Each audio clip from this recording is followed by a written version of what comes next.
주영진의 뉴스 브리핑 정치권 소식으로 본격적으로 시작하겠습니다. 이수기 시사인 선임 기자, 김우석 미래전략개발연구소 부소장, 박문신 SBS 논설위원과 함께합니다. 어서 오십시오. 예, 안녕하십니까. 먼저 박문신 위원께 여쭐게요. 김경수 경남지사 특검이 내일 오전에 다시 소환한다고요? 예, 그렇습니다. 내일 오전 9시 반에 김경수 지사를 피의자 신분으로 다시 소환한다. 댓글 조작 공모 혐의와 선거법 위반 혐의에 대한 조사를 계속한다. 이렇게 발표를 했습니다. 물론 이 재소환은 사실상 예고됐던 일입니다. 어떤 걸로 추정이 가능했었냐면은 그제 이제 1차 소환이 있지 않았습니까? 그러면서 기자들이 그 특검에 대해서 구속영장을 칠 거냐 이렇게 질문을 하는 데 대해서 특검이 준비했던 질문을 다 물어보지 못했다. 다시 말해서 조사를 다 끝내지 못했다. 추가 조사를 해야 되기 때문에 구속영장 청구는 아직 검토할 단계가 아니다. 이렇게 얘기를 했기 때문에 사실상 재소환을 이미 시사했던 그런 대목이기도 한데요. 그래서 이걸 내일 이제 시간까지 구체적으로 9시 반까지 정해서 이제 확정 발표한 거고요. 좀 눈길이 가는 대목이라 그럴까요? 그런 것은 특검이 이걸 발표하면서 그 2차 소환 때는 포토라인에서 언론 접촉을 하는 대신에 조사실로 직행하기 바란다 하는 취지의 얘기를 좀 덧붙였습니다. 아마 왜 그런 얘기를 덧붙였을까요? 특검을 해서 이제 출두할 당시에 이제 김경수 지사의 지지자들이 장미꽃을 던지고 김 지사가 거기에 대해서 손을 흔들고 이랬던 일종의 정치적 퍼포먼스에 대해서 특검에서는 좀 불쾌감을 좀 표시한 그런 대목이 아닌가 싶고, 또 다른 한편에서 보면은 그만큼 특검과 김경수 지사 측 간의 어떤 신경전, 기싸움 이것이 그만큼 치열하다 이런 뜻으로도 해석이 될 수 있을 것 같습니다.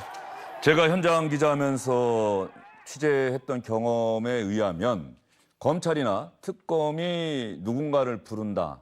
참고인은 그야말로 수사자를 축적하기 위해서 또 확인하기 위해서 부르는 거지만 사실 피의자 신분인, 더군다나 뭔가 높은 자리에 있거나 힘이 세다라고 세간의 평가를 받는 사람은 확실하게 모든 걸 조사한 다음에 최종적인 수순으로 소환을 하는 거거든요. 그렇죠. 근데 김경수 지사는 왜 월요일에 소환해서 집으로 돌려보냈다가 다시 사흘 만에 다시 소환할까요?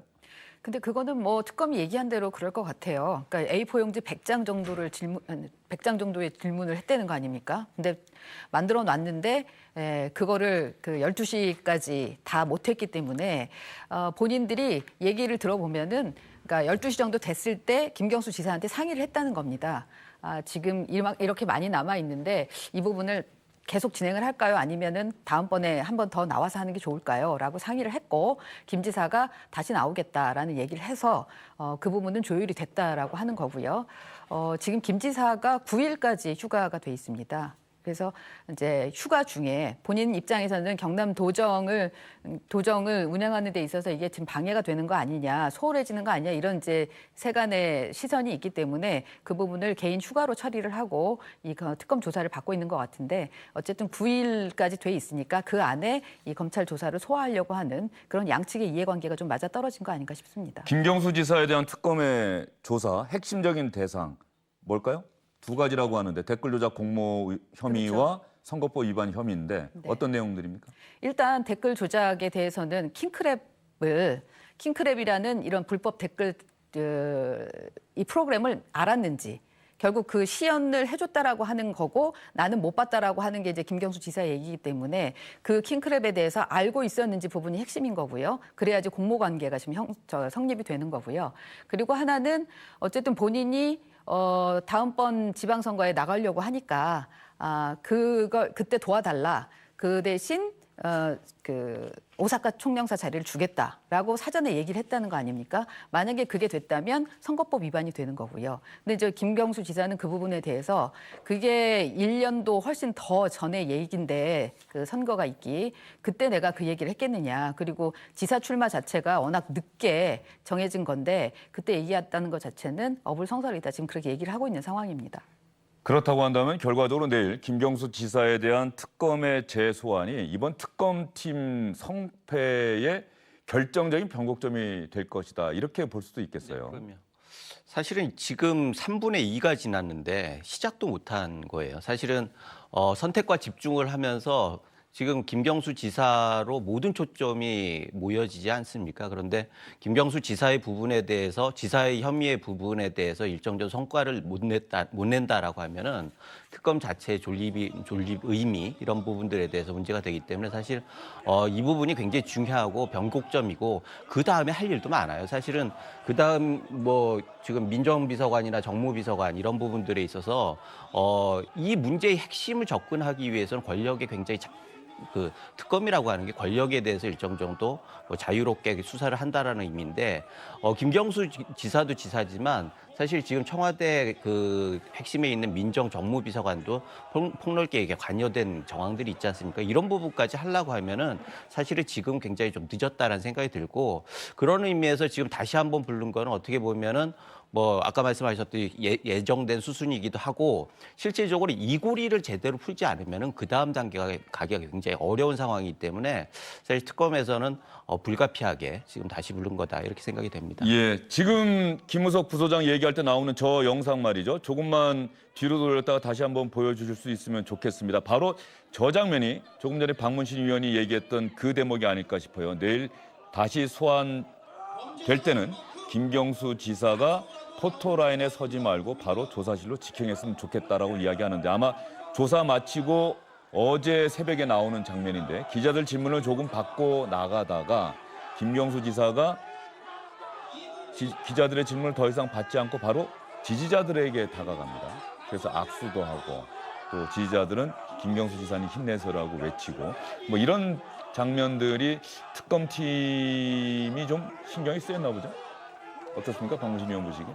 아무래도 저기 피의자 신분으로 부른 것 아니겠습니까? 특검 입장에서 본다면은 피의자가 이렇게 그 행동하는 것 자체가 유쾌하게 보이지는 않았을 거는 뭐 상식적으로 당연한 거고 그래서 검찰에 출두하는 대부분의 피의자 심지어는 참고인들조차도 가급적이면 검찰을 자극하지 않기 예. 위해서 별다른 얘기를 안 하거나 그냥 원칙적인 답변만을 하고 조사실로 올라가는 게 보통인데 그런 상례하고는 조금 좀 다른 그런 장면인 거죠. 근데 예. 처음에는 사실 특검이 얘기한 거하고 김 지사 측이 얘기한 거가 좀 달랐어요. 특검 쪽에서는 김 지사가 그걸 요청했다. 그러니까 그 포토라인에 서지 않고 그냥 잠깐, 그러니까 원래는 포토라인도 아니고 그냥 조사실에 들어갈 수 있게 해달라고 하는데 취재 기자들 양해해 줄 수 있느냐라고 물어봤는데 나중에 그 얘기를 들은 김 지사 측에서 변호인을 통해서 우리가 그렇게 요구한 거 아니다라고 얘기를 한 거고요. 진실 공방. 예, 그러니까는 그 다음번에 이제 특검 쪽에서 다시 한번 수정을 하면서 그냥 포토라인에 다시 서겠다는 입장인 건 같고 그 대신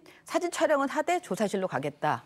질문은 안 받고 이렇게 이제 특검 쪽에서 다시 얘기를 했어요. 그러니까 원래대로 하면 조사를 받고 나면 사실 조사 받았던 내용이 이제 나오면서 그 부분을 갖고 논쟁이 벌어지는 경우가 많이 있는데 이번에는 그게 아니라 조사 받는 방식을 가지고 출두하는 방식을 가지고 약간 서로 기싸움을 하는 그런 양상이 좀 벌어지고 있습니다. 예.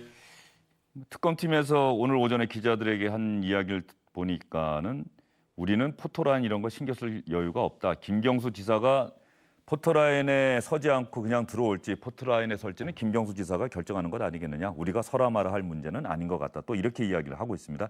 김 지사 측에서는 어떤 반응 보일지 한번 봐야 될 것 같고요. 김경수 지사 재소환과 관련한 특검팀의 이야기 한번 들어볼까요? 박상윤 특검부 이야기 한번 들어보시죠. 어제 얘기입니다. 아직 저희가 준비한 질문이 많이 남아 있는 상태에서 조사가 하루에 맞춰지기는 어렵다. 예. 라는 판단이 들었고 김 지사한테 이러한 얘기를 어제 했고 김 지사가 이를 수용을 해가지고 어제 12시까지 조사한 후에 바로 조서 확인 작업에 들어갔고 그것도 제가 말씀드릴 수가 없습니다. 추가 조사할 부분이 많이 남아 있습니다. 추가 소환할 당시 배제 신문 예정이신가요? 그거는 추가 소환을 해봐야 알 것 같습니다. 김경수 지사와 드루킹의 대질 신문 가능성 어떻습니까? 일단 가능성은 좀 있다고 봐야 되지 않을까 싶습니다. 아무래도 이제 특검에서 얘기할 때 이제 두 가지 핵심 사항 조금 전에 이수기 위원이 얘기했던 그 두 가지를 얘기하면서 계속 특검에서 얘기하는 게 진술을 많이 확보하고 있다. 이 얘기를 계속 했거든요. 그래서 진술 확보된 것에 대해서 그제 이제 김경수 지사 소환 1차 소환 때 그에 대한 답변을 들었을 테고요. 그러면 특검 입장에서 봤을 때는 확보된 진술 그리고 김경수 지사의 답변에 대한 나름대로의 특검이 바라보는 허점 그리고 그걸 토대로 한 추가적인 어떤 증거 제시 뭐 이런 수순으로 이제 공박을 하지 않을까 싶어요. 그럼 결국 남는 것이 어떤 진짜 결정적인 증거를 제시할 수 있을지 여부 그리고 드루킹과의 대질 신문이 성사될지 여부 이것이 아마 관심사가 되지 않을까 싶습니다. 예, 방금 저 대질 신문 가능성 그 부분에 있어서 지금 현재 상황은 이렇게 볼 수 있는 것 아닙니까? 드루킹과 그 일당의 진술과 주장과 주장이 지금 예, 맞붙어 있는 진술과 거죠. 김경수 지사의 이야기가 서로 안 맞는 거죠. 네. 바로 이 부분 가령 킹크랩 시연회 때 뭐 드루킹과 그 같은 그 같이 일했던 사람은 분명히 김경수 지사가 그 자리에 있었다라고 이야기를 하는 거고 김경수 지사는 그 자리에 나는 간 적이 없다. 시연회를 본 적이 없다. 바로 이런 부분들 나중에 내일 조사해서 나중에 특검이 신병 처리를 결정할 때 가장 핵심적인 부분이 아닐까요? 그렇습니다. 그래서 지금 대질신문 얘기가 계속 나오는 게 사실 물증이 없기 때문에 USB에 어떤 내용이 있는지 부분들은 아직 나오지 않았고 확실하게 물증이 명백하게 뭐가 나오는 게 아직은 없고 그러다 보니까 초기에 뭐 경찰 수사가 충분히 이루어지지 않으면서 물증 확보에 어려움을 겪었으니까 현재 특검팀에서 가지고 있는 것들은 역시 USB도 있지만 결국은 증언들이에요. 증언들이 일관되게 돼 있으니까 이 증언들을 근거로 해가지고 김경수 지사의 그 증언과 이걸 맞춰봐가지고 혐의를 입증한다. 이런 전략인 것 같은데 결국 그러면은 대질 신문은 어떻게 보면 불가피하다 이런 생각이 들고 그런 면에서 이 유일한 증거를 어떻게 쿠킹을 해가지고 제대로 기소를 할 때 활용할 것이냐 또는 영장에 치는 여부에 활용할 것이냐 이런 부분들이 내일 조사에서 굉장히 핫하게 이루어지는 쟁점이 아닐까 이런 생각이 듭니다. 관건은 과연 특검이 이른바 스모킹건을 갖고 있느냐 이 문제겠죠. 그렇죠. 예. 근데 이제 보통 보면은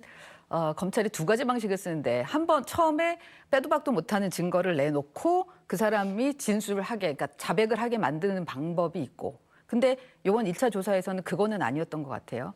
그러면 두 번째는 저 사람이 뭐라고 하는지 들어보고 나중에 그 거짓을 입증하는 쪽으로 증거를 드러내는 그런 방식이 있는데 2차 소환 때 이제 그 증거가 나올 수 있는지 이걸 봐야 될 것 같고요.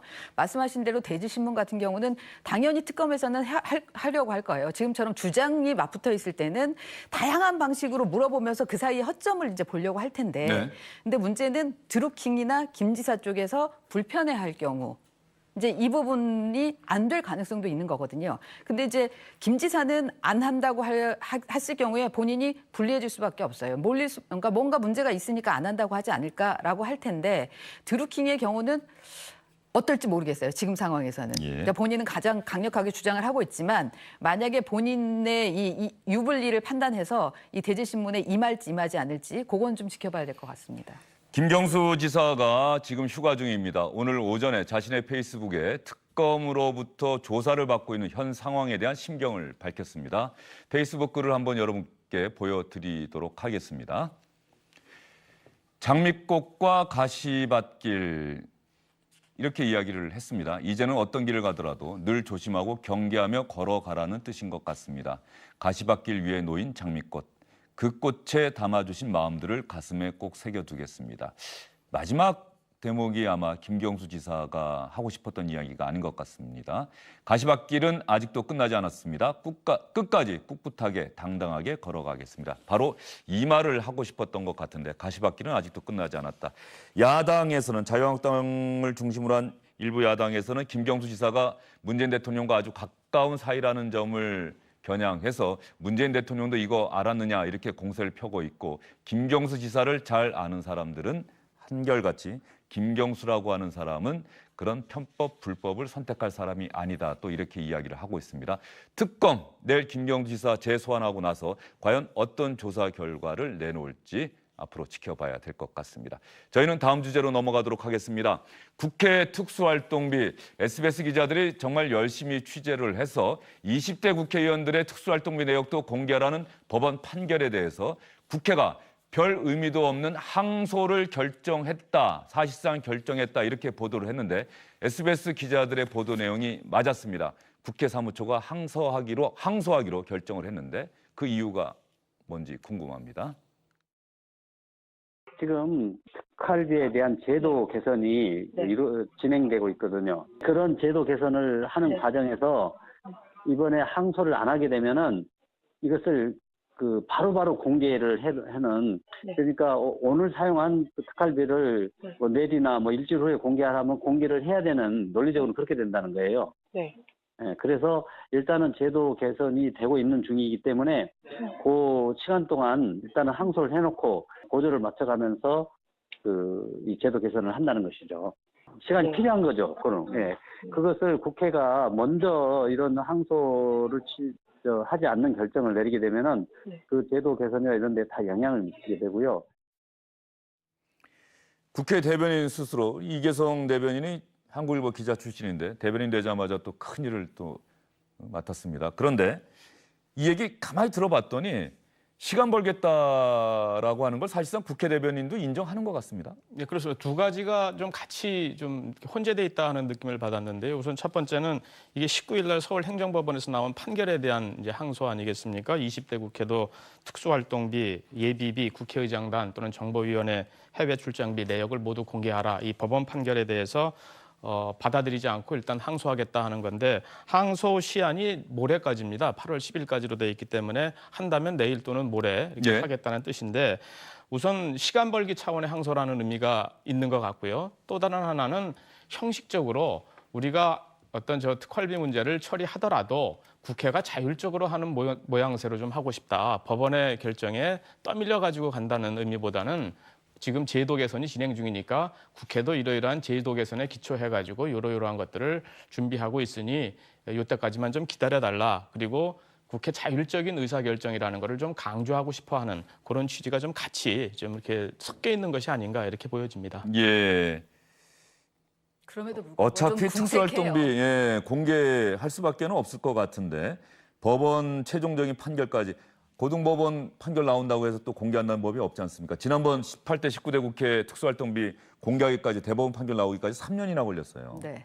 그러니까 뭐 말씀하신 대로 시간 벌기인데 지금 얘기 들어보면은 저 중에서도 2016년 지금 하반기에 거를 공개해야 되는데 그렇게 되면 그 대상자가 다 현역 의원들 아니냐. 현역 의원들의 내용을 좀 다 까는 거에 대한 불가피함이 있다, 좀 어려움이 있다 그런 얘기를 솔직하게 해요. 그런 걸 보면, 그러니까 문희상 의장 체제가 들어오고 나서 곧바로 해야 되는 일이 그 현역 의원들이 깜깜이 돈 갖다 썼던 그 대목을 드러내야 되는 부분에 대한 부담이 있는 것 같습니다. 그래서 일단은 시간을 벌겠다는 생각인 것 같고 아까 방 의원님 말씀하신 대로 이거를 국회에서 지금 일단 두 가지 방식으로 준비를 하고 있거든요. 하나는 운영위원회 산하에 제도 개선 소위가 있어요. 예. 거기에서 이제 이 특활비 부분을 어떻게 할지에 대해서 대책을 지금 논의하라고 했기 때문에 그 부분이 어떻게 되는지를 좀 보자는 거고요. 또 하나는 그 노회찬 전 의원이 발의했던 그 특활비 폐지 법안이 있지 않습니까? 물론 뭐 11명만 이제 서명해서 겨우 그 10명을 넘겼는데 그 특활비 폐지와 관련된 법안 부분을 어떻게 할 것인지에 대한 논의 뭐 이런 것들을 좀 자체적으로 할 시간이 필요하다라는 그런 생각인 것 같습니다. 예. 김우석 부소장 생각하기에 국회가 특수활동비 폐지할 것 같습니까? 항목을 바꾸긴 하겠죠.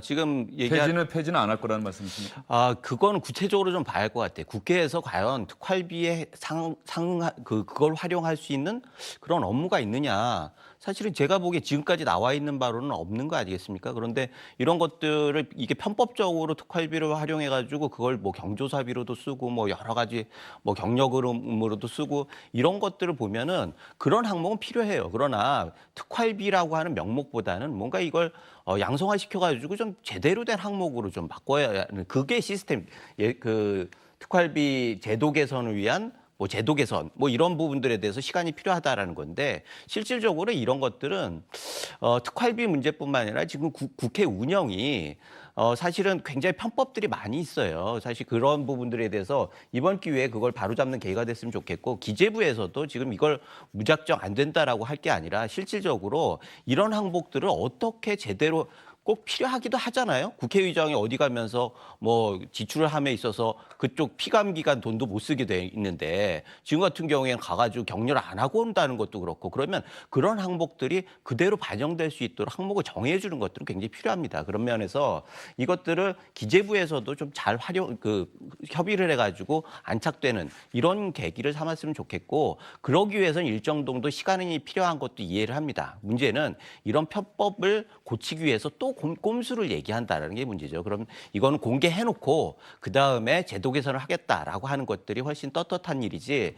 뭐 현역 의원들이 있어가지고 뭐 이런 어떻게 보면은 국민들이 도저히 이해할 수 없는 이런 뭐 이해는 할 수 있지만 그 정치권에 있는 사람들은 이해할 수 있지만 국민들이 상식적으로 이해하기 힘든 이런 얘기를 해가면서 회피하는 것들은 좀 국민이 지지를 받기 어렵다. 영수증이 없는 그런 특활비는 없어질 것 같아요. 왜냐하면 지금 근데 사실 영수증이 있다고 한다면 그걸 특수활동비가 아닌 거죠. 특수활동비는 영수증 없이 쓸 수 있는 돈을 얘기했던 거 그렇죠. 아닙니까? 그러니까 이제 성격이 달라지는 거죠. 업무 추진비로 성격이 바뀌는 그렇죠. 거겠네요. 그런 예. 걸로 봐야 될 것 같아요. 왜냐하면 김관영 원내대표 같은 경우에 바른미래당은 특활비 안 받겠다. 전혀 이제 어떤 형태든 안 받겠다. 여기는 정의당은 이미 예, 그런 거고 그렇게 정의당은 아예 했었고요. 폐지하겠다는 예. 거고 그다음에 자유한국당은 김성태 원내대표는 영수증이 없는 특활비는 안 받겠다 이 얘기거든요. 그러니까 영수증이 있는 거 받겠다는 거고 그런 걸로 보아하면 지금 민주당은 뭐 구체적인 얘기가 나오지 않고 있는데 그런 걸로 보아하면 어쨌든 성격이 좀 바뀌어져서 그리고 대폭 축소되는 쪽으로 아마 제도 개선이 이루어지지 않을까라는 생각이 듭니다. 예, 특수활동비. 사실 국회의원들은 뭐 내심 서운하거나 화가 날지도 모르겠습니다. 다른 데는 놔두고 왜 우리 갖고만 그러느냐. 그런데 국회의원들이 사실상 이런 특수활동비까지 포함된 예산을 심의해서 최종적으로 통과시키는 곳이 국회입니다. 자기들 쓸 돈 자기들이 결정하는데 뭐가 문제냐 이렇게 생각하면 안 될 것 같고요. 20대 국회가 특수활동비 문제에 대해서도 혁신적인 국민들이 공감할 수 있는 개혁 방안을 국민에게 제시할 수 있기를 바랍니다. 법원 판결에 항소하는 그 이유가 최종적으로 그런 결단까지 내린다고 한다면 국민이 납득할 것이고 결국 시간 벌기라는 꼼수로 드러나게 된다면 국회가 국민들로부터 상당한 지탄을 받을 수밖에 없을 것 같습니다. 문재인 대통령이 어제 은산 분리라고 하는 규제 개혁 방안 상당히 강조를 했습니다. 그런데 문재인 대통령의 어제 발언이 나온 이후에 문재인 대통령을 지지하는 진영 안에서 이것이 과연 옳은 것이냐라고 하는 반발이 좀 나오고 있는 것 같은데요. 문재인 대통령이 어제 인터넷 은행 방문해서 했던 이야기를 여러분께 들려드리겠습니다. 먼저 첫 번째 그 이야기가 있었는데 이것보다는 이른바 영국에서 붉은 깃발법이라고 하는 게 있었는데 이것을 은산 분리 규제 개혁의 대표적인 사례로 문재인 대통령이 적시를 했었습니다. 이 부분에 대한 발언 한번 들어보시죠. 19세기 말 영국에 붉은 깃발법이 있었습니다. 자동차 속도를 마차 속도에 맞추려고 자동차 앞에서 사람이 붉은 깃발을 흔들었습니다. 전기 자동차가 전성기를 맞고 있었는데 영국은 마차업자들을 보호하려고 이 법을 만들었습니다. 결국 영국이 시작한 자동차 산업은 독일과 미국에 뒤처지고 말았습니다. 규제 때문이었습니다. 제도는 새로운 산업의 가치를 키울 수도 있고 사장시켜버릴 수도 있습니다.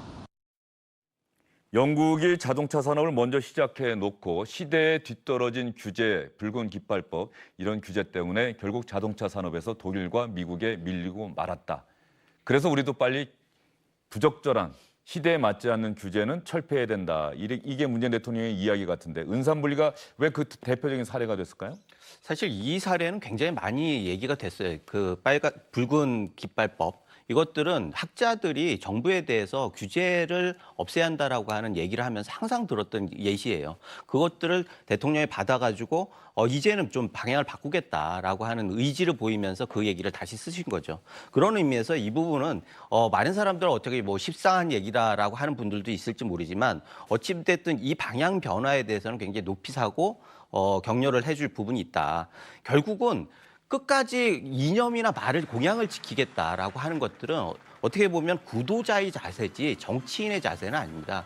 실질적으로 권력을 갖고 국가를 운영하는 입장에서는 실사구시를 해야 하는데 그러기 위해서는 이념이나 이런 것보다는 민생에 정말 그 적합한 그런 방향을 잡는 게 중요한데 지금 이런 부분들에 대해서 방향을 어느 정도 균형감을 잡기 시작한 것들은 굉장히 높이 사줄 필요가 있고 이런 부분들에 대해서 정부 내에서도 좀 균형을 잡는 그런 여러 가지 얘기가 나와가지고 방향을 잡고 야당에서도 뭐 힘을 좀 넣어주고 이렇게 하면서 우리 경제가 이번 기회에 좀 규제도 혁신하고 그러면서 경제 발전을 이루고 그 경제 발전을 통해서 일자리도 좀 만들고 이렇게 해가지고 선순환 구조가 되는 게 지금 필요한 때가 아닌가. 그래야지 문재인 정부가 성공한 정부가 되고 그래야지 여권에서도 다시 정권 재창출을 할 수 있고 이런 부분들 봤을 때 내부적으로 지금 혼란스러운 부분들은 어떻게 되면 국가적으로도 그렇고 진영 내에서도 좀 자멸을 뭐 이런 식으로 좀 그런 방향이 아닌가 생각해가지고 이런 방향들은 우리가 일단 긍정적으로 보고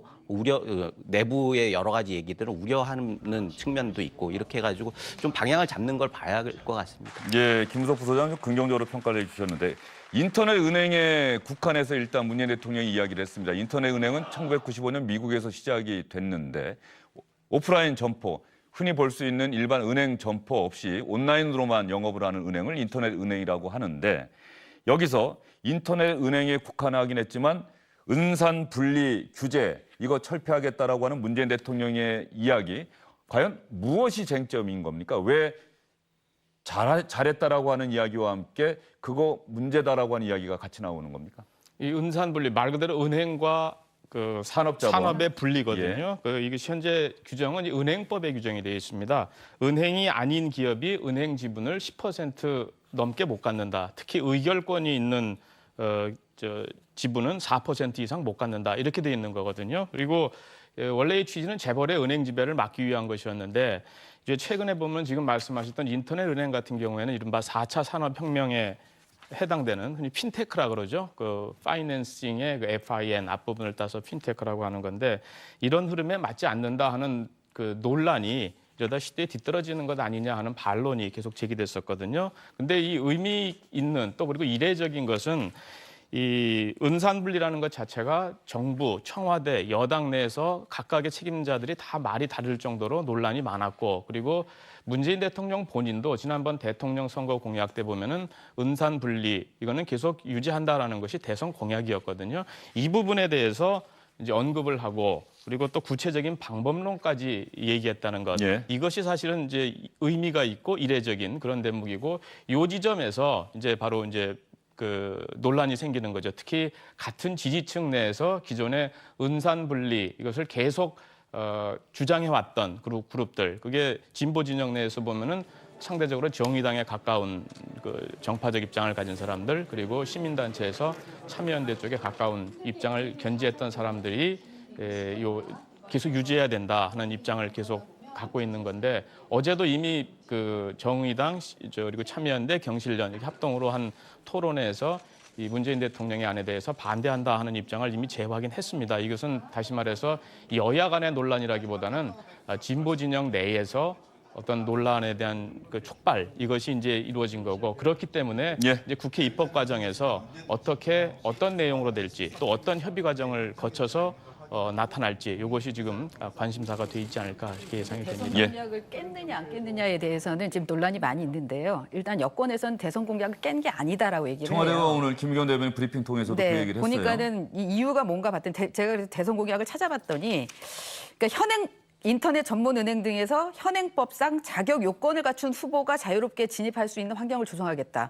현행법상 자격 요건을 가진 걸로 하면은 은산분리를 유지하겠다라는 의미거든요. 그러면 지금의 상황은 공약을 깬 게 됩니다. 근데 그 밑에 보면 진입 장벽을 완화해서 경쟁을 촉진하고 사후 규제를 하겠다라는 또 다른 맥락의 부분이 있어요. 이거는 은산분리를 완화하겠다라는 또 의미가 들어있기 때문에 이걸로 보면 사실 좀 약간 애매한 대목이 있는 겁니다. 다만 이제 지금 여권에서 얘기를 하는 거 보니까 이 공약을 깨는 게 아니고 그리고 얘기한 대로 그 구체적 의미 대기업이 이 금융을 사금고화하는 부분을 막는 부분은 2중, 3중으로 장치를 하겠다라는 거더라고요. 그 대신 지금 이 은산분리를 하겠다라는 그러니까 완화하겠다라는 이유가 굉장히 일반인들한테도 뭐 대출 수수료를 낮춰주거나 송금 수수료를 낮춰주고 그다음에 24시간 거래하게 하고 이런 부분들에 있어서 굉장히 도움이 많이 되고 경제가 활성화될 수 있고 또 그렇게 될 경우에 기존의 은행들 그러니까 아주 쉽게 주택담보대출만 해서 이렇게 불리고 있는 네. 신규 업종에 대해서는 투자도 잘 안 하는 그런 데 대해서는 매기 효과가 있다. 이제 이런 것 때문에 의미가 있다라고 지금 얘기를 하는데 이 부분은 말씀하신 대로 지금 국회에서 법을 만들어야 되는 상황이거든요. 지금 여당이 추진하는 거는 은행법을 개정하겠다는 게 아니라 특례법을 만들겠다는 거기 때문에 이 특례법을 만드는 거에 여야가 어느 정도 합의할 수 있는지 이 부분을 봐야 될 것 같습니다. 네, 지금 방금 자막에 나오는 것처럼 자유한국당이 문재인 대통령의 이른바 정책에 대해서 사실상 거의 처음이지 않을까 싶을 정도로 대대적으로 환영하고 나섰습니다. 조속히 은행법 바꾸자 이렇게 화답하고 나섰는데 정의당에서는 강력하게 반대를 하고 있습니다. 문재인 대통령이 인터넷 전문은행에 자본을 투자할 수 있어야 한다고 언급했던 혁신 IT 기업에 재벌, 대기업이 포함되느냐라고 하는 질문에 김의겸 청와대 대변인은 그것은 앞으로 충분히 논의해 볼 수 있는 문제다. 범위를 어디까지 제한할 것인가를 놓고서 앞으로 충분히 논의할 수 있을 것이다. 즉답을 피했습니다. 잠시 뒤에 이정미 정의당 대표 나오시는데 이정미 대표에게 이 문제도 집중적으로 한번 질문을 드리도록 하겠습니다. 세 분과는 여기서 인사드릴게요.